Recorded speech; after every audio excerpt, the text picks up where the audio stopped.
Kalian kerucutin semuanya. Mulai dari demografisnya, apa problem besar lainnya, ini bakal jadi lebih efektif banget. Di video sebelumnya kita pernah bahas soal sejarah dari Uniqlo dan apa aja sih strateginya buat bikin mereka jadi sehebat sekarang ini. Which is, Uniqlo ini nerapin strategi yang berpusat pada customer-nya, instead of trend atau keinginan perusahaan. Jadi mereka bakal always mulai inovasinya dari kacamata customer-nya. Mulai dari produknya, harga, visual communication, sales channel-nya, bahkan end-to-end proses yang ada di perusahaan ini, semuanya dari kacamata customer-nya, bukan dari kacamata perusahaannya. Plus, ada banyak teknologi yang diterapin dalam setiap pilar ini, biar mereka bisa ngejaga semuanya tetap efektif dan efisien. Kayak misalnya, di bagian produknya, mereka bikin semua produknya sedemikian rupa biar secara fungsional bisa support seluruh customer-nya buat daily activities-nya. Series heat tech yang bisa ngasih rasa hangat, atau kebalikannya, airism yang justru bikin usernya terus ngerasa adem, apalagi di area tropis yang panas kayak Indonesia ini. Tapi, itu kan semuanya perlu riset yang ngedalem.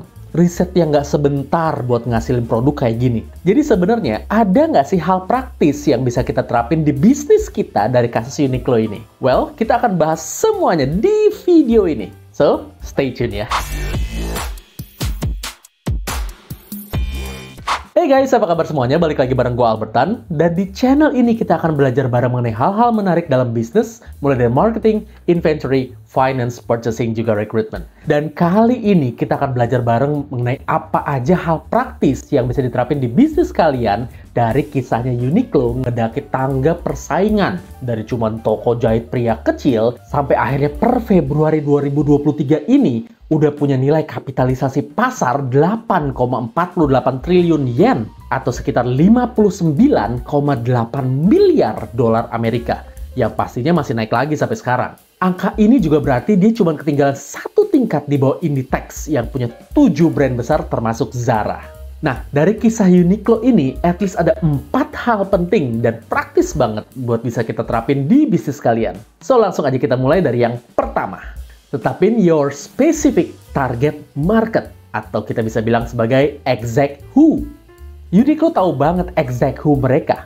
All gender, status ekonomi sosialnya di B+ sampai A, berada di kota-kota besar tertentu, misalnya Jakarta, Surabaya, dan lainnya buat yang Indonesia ya, yang menyukai produk berkualitas tinggi untuk daily use dengan harga yang sangat affordable, which is sekitar 200 ribuan sampai 500 ribuan rupiah. Ini juga nih yang kalian mesti punya di bisnis kalian. Kalian mesti punya target market yang sangat spesifik atau exact who-nya kalian. Kalian kerucutin semuanya. Mulai dari demografisnya, geografisnya, juga psikografisnya. Sampai benar-benar spesifik banget. Jadi kalau ditanya, siapa target market Anda?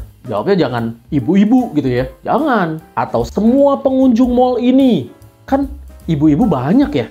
Pengunjung mall juga macem-macem orangnya. Coba deh kalian bikin exact who-nya kalian. Jadi ibu-ibu ini kalian kerucutin lagi gitu ya. Misalnya ibu-ibu nih tadi ya.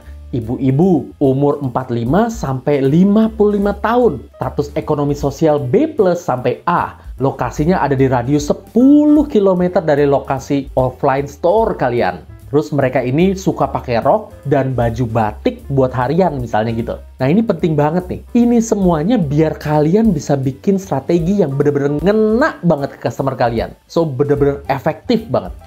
Lanjut. Yang kedua, gunain kacamata customer bukan kacamata sendiri.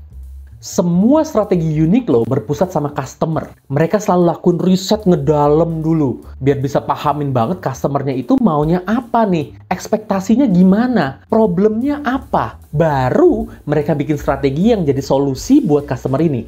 Bukan pakai, kayaknya yang ini cocok nih. Kayaknya customer maunya ini deh gitu ya. Coba deh. Lakuin riset dulu kecil-kecilan. Tanya aja ke customer kalian. Pak, Bu, kalau kita mau bikin promo, kalian prefer A atau B? Atau kalian juga bisa tanya kayak gini. Faktor apa sih yang paling nentuin Bapak atau Ibu mutusin buat belanja? Baru dari situ kalian bikin strateginya. Ini bakal jadi lebih efektif banget. By the way, ini bukan cuma soal promo ya. Tapi semuanya. Termasuk juga harga dari produk kalian. Cari tahu lebih dalam, berapa sih yang mereka willing to pay buat produk kalian ini. Lakuin riset, coba dulu di skala kecil, tes, dan ukur. Kalau oke, baru launch ke skala yang lebih gede. Oke, nextnya, visual communication. Ingat kan tadi, Uniqlo pakai banyak banget in-store communication buat komunikasi ke customer-nya. Jadi customer-nya bener-bener ngerasa yakin banget buat ngebeli produk ini. Nah, kalian juga bisa pakai ini buat toko kalian. Mau itu toko fisik, atau online shop, atau kalian di marketplace. Kasih semua informasi yang jelas dan clear ke customer kalian. Mulai dari product knowledge-nya, garansinya kalau ada, cara pengirimannya, sampai juga why-nya. Kenapa mereka mesti beli produk ini? Dan kenapa mereka mesti beli dari kalian? Bikinnya juga mesti pakai bahasa yang sesuai sama exact who-nya kalian tadi. Misalnya nih, kalau exact who-nya kalian datang dari kalangan atas, kalian bisa pakai bahasa Inggris gitu misalnya ya. Atau bahasa yang lebih formal gitu. Atau misalnya exact who kalian anak muda. Bisa pakai bahasa yang lebih sehari-hari. Kayak gua elu, aku kamu, atau apapun. Yang penting tetap relevan sama target market kalian. Biar mereka ngerasa produk kalian ini relate banget sama mereka. Dan pesan-pesan yang kalian sampein bener-bener didapat sama customer kalian. Alright, next kita masuk ke hal praktis nomor 4 yang bisa kalian terapin. Yaitu, go to blue ocean instead of red ocean. Nah, ini nggak kalah penting nih. Kalian bisa lihat dari Uniqlo. Mereka emang jualan produk fashion, tapi mereka create blue ocean instead of saingan di red ocean. Mereka nggak terjebak sama ngejor-ngejoran tren gitu ya. Tapi mereka lihat ada ceruk pasar baru dengan fokus sama produk yang punya kualitas tinggi dengan harga yang affordable. Ini juga sama kayak di bisnis kalian. Daripada kalian perang-perangan head to head sama pesaing kalian di pasar yang udah penuh dengan kompetitor, coba deh kalian riset lagi, apa problem besar lainnya yang dimilikin sama exact who kalian. Dan kalian fokus buat kasih solusi di sana. Misalnya, exact who-nya kalian tetap sama nih kayak tadi nih. Ibu-ibu, umur 45 sampai 55 tahun. Status sosial ekonomi B+ sampai A. Lokasinya ada di radius 10 km dari lokasi offline store kalian. Dan mereka suka pakai rok dan baju batik untuk harian. Dan ternyata, setelah kalian riset nih ya, yang jual rok sama baju batik di sekitar kalian udah banyak banget. Kalian cek lagi, problem lainnya apa nih? Apa peluang lain yang bisa kalian ambil? Misalnya, ternyata exact who kalian tadi butuh juga rok dan baju batik harian yang nggak bikin alergi gitu. Nah, kalau memungkinkan, kalian juga bisa nih bikin produk yang anti alergi gitu misalnya. Atau ternyata customer kalian ini butuh batik yang bisa dipinjem, rental batik gitu misalnya. So, daripada kalian bersaing di penjualan baju, kalian juga bisa pivot bisnis kalian dari jual baju ke rental baju.